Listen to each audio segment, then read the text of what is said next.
আজ মাদার্স ডেতে আমি আমার মায়ের পছন্দের নিরামিষ চিড়ের পোলাও বানালাম।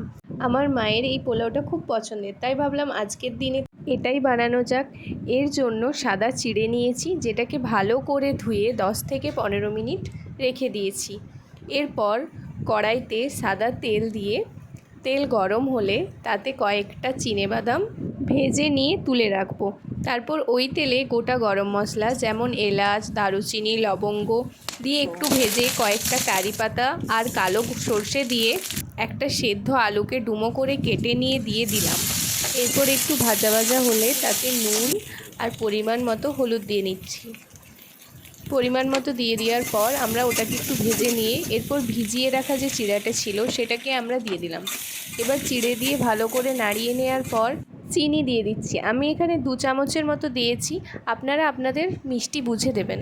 এরপর ভেজে রাখা চিনেবাদাম মিশিয়ে নিয়ে 1 কাপ গরম গরম চায়ের সাথে পরিবেশন করুন। টাটা।